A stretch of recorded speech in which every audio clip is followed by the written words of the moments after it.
Các bạn nhớ là phải ngâm vào khoảng độ 2 tiếng nhé. Tôi sẽ cho vào vải. Đấy, các bạn cứ dàn cho nó đều này. Đấy, nhớ tính làm sao đổ vừa hợp lý. Đấy, bây giờ tôi sẽ lấy dưa ra để tôi thưởng thức. Chua chua đậm đậm, lại thơm thơm.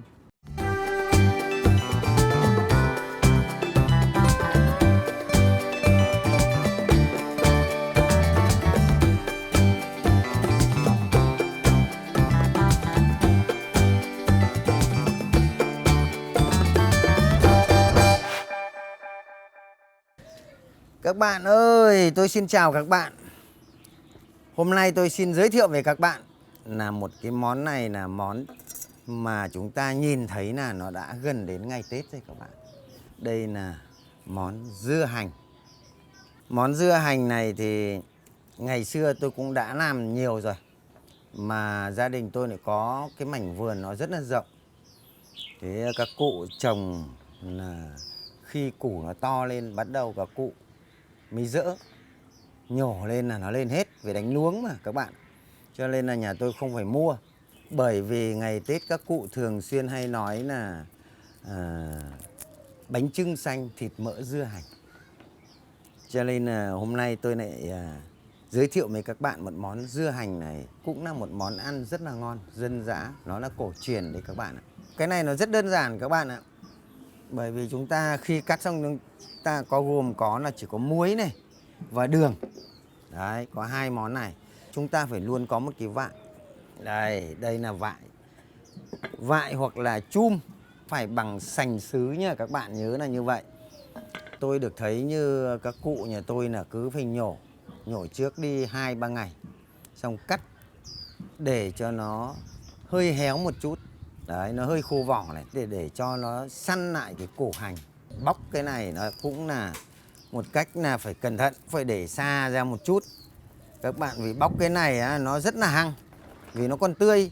Các bạn nhớ nhá, khi ta bóc hành nó đến cái chỗ trắng này là ta phải thôi.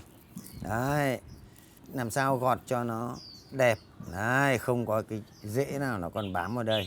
Khi ta làm cái này ta phải cho muối, các bạn nhớ là ta phải cho một số muối vào để cho dựa hành nó sẽ được tiết ra. Đấy, sau đó ta lại rửa lại. Rửa xong ta bắt đầu mới cho vào trong cái vại sành này. Có cây hành nó một củ, có cây hành nó lại còn 2 nhánh. Nó là thế. Cho nên các bạn hãy nhớ là bóc hành nó rất là dễ. Thế nhưng mà nó lại hăng, cho nên nó cay đấy. Thế ngày xưa thì cũng có, tôi nhìn thấy cũng có gia đình người ta làm là người ta không bóc, người ta rửa sạch, xong người ta cũng muối. Đến khi ăn là người ta mới mang ra người ta bóc. Tôi làm hôm nay giới thiệu với các bạn phải bóc ra. Đấy, cho nó sạch sẽ, xong ngâm đi. Để cho nó ra hết cái dựa đi.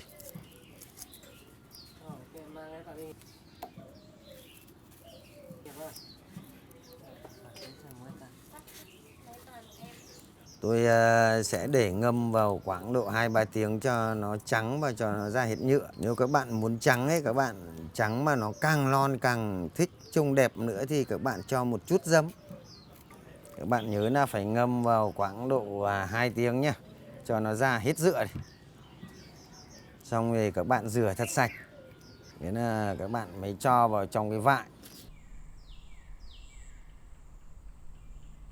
Các bạn ơi, tôi đã ngâm được 2 tiếng rồi. Thời gian ngâm như thế này là đủ các bạn. Bây giờ tôi sẽ mang đi để rửa cho nó sạch sẽ. Xong thì tôi sẽ cho vào vại để tôi muối dưa hành nhá.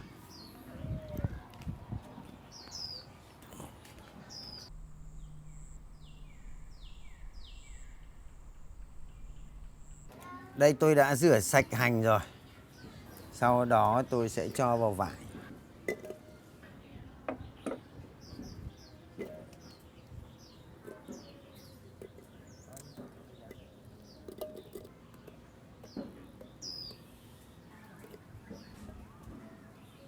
Đấy, các bạn cứ dàn cho nó đều này. Bây giờ là tôi sẽ pha nước để tôi đổ vào trong cái vại hành này nhá. Các bạn hãy nhớ là ta cho một môi này là đường. Nhưng các bạn nhớ là ta cho nước là phải đun sôi để nguội. Thời tiết mà nó rét ấy thì các bạn cho nước ấm. Nếu mà thời tiết mà ấm thì các bạn cho chỉ hơi ấm một chút. Đấy, chứ đừng có cho nó nóng quá làm gì. Vì đầy một vại này thì tôi phải cho 1,5 muỗng. Đây, 1,5 muỗng đường.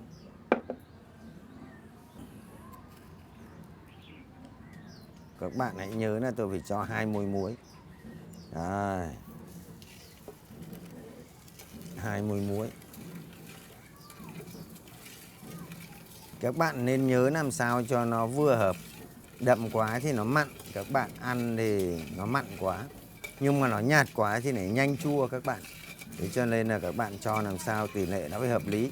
Các bạn nhớ là củ hành này thì nó là to mà. Cho nên thời gian ấy, các bạn nếu thời gian mà nắng ấm chỉ 5 ngày là các bạn ăn được. Nhưng nếu mà thời tiết mà lạnh thì các bạn nhớ là phải 7 ngày. Bây giờ muối với đường tôi hòa tan rồi và nước chỉ hơi ấm ấm là tôi đổ vào trong vại. Đấy, các bạn hãy nhớ tính làm sao đổ vừa hợp lý. Đấy, thế là nó đầy hết.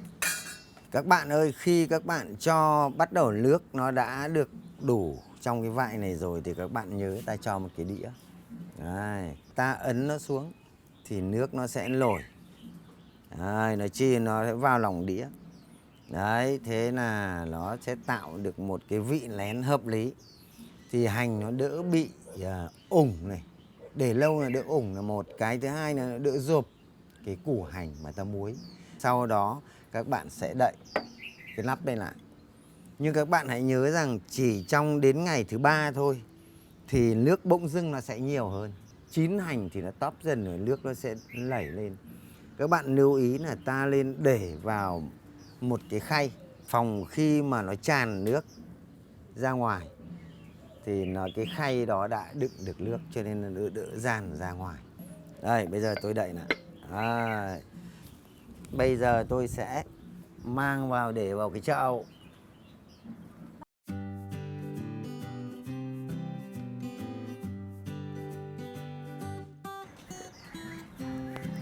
Ôi chà, thế mà lặng ra phết đây các bạn ơi. Tôi muối dưa hành đã được 7 ngày rồi các bạn ạ. Thời tiết se lạnh các bạn hãy nhớ là nó kéo dài đấy. Các bạn có nhìn thấy không? Đây là bánh chưng xanh, thịt mỡ đây, đây là giò xào, đây là dưa hành. Chà, thật là rất là ngon mắt. Bây giờ tôi sẽ lấy dưa ra để tôi thưởng thức. Các bạn hãy lấy đủ ăn, chứ đừng có lấy nhiều quá xong thì để ra nó sẽ có cái độ thâm là héo đây các bạn. Vì ta dùng cái món dưa hành này là phải có nước. Nếu không có nước là nó sẽ thâm rồi. Đây, tôi đã lấy dưa hành ra đây các bạn ơi.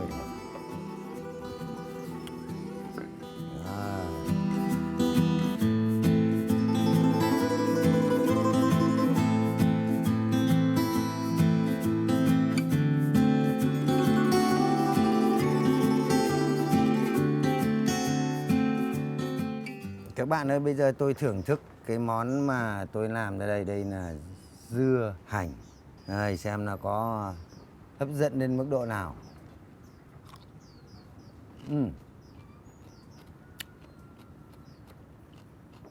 Chua chua đậm đậm, lại thơm thơm.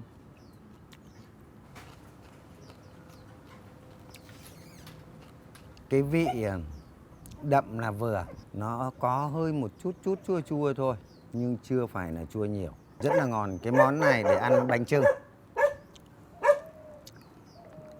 Đây, tôi sẽ làm một miếng bánh chưng.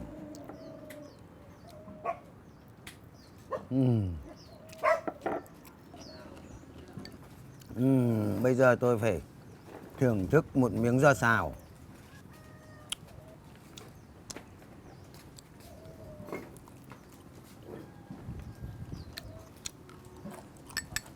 Quả là bánh chưng xanh thịt mỡ dưa hành, đúng là hợp với ngày Tết. Có cái món dưa hành này thì các bạn mới thấy rằng ngày Tết các bạn ăn nhiều các món khác thì nó nhanh tiêu lắm các bạn ạ. Mà nó lại hợp khẩu vị. Rất là ngon.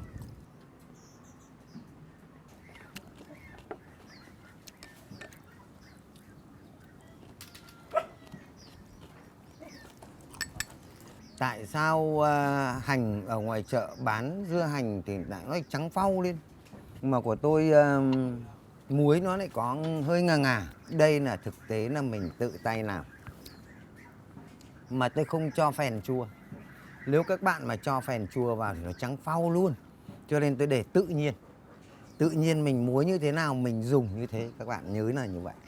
Các bạn nào mà ăn được tỏi ấy, thì các bạn sẽ đập vào khoảng độ 5 hay 6 nhân tỏi.